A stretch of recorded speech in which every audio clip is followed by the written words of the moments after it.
How to cancel a ride or a reserved ride in Uber.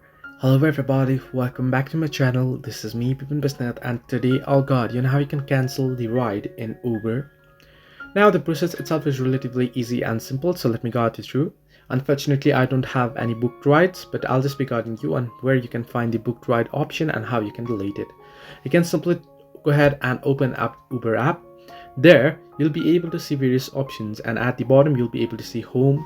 You'll be able to see the services here, where you'll be able to tap on trip and book a trip here, as you can see, and you can see activity option and account option here. Now here, in order to cancel the reservation or ride, you can simply tap on activity option, where you'll be able to see any activity on your past or booked trip as well. You'll be able to see it here, or you'll be able to find it under services as well.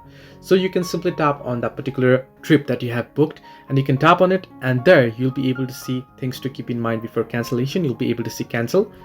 You'll be able to cancel it. Now it might charge you the cancellation fee depending on the cancellation process. So hope this helped you. Do like and subscribe, and do not forget to leave a comment down below if you have any further issues.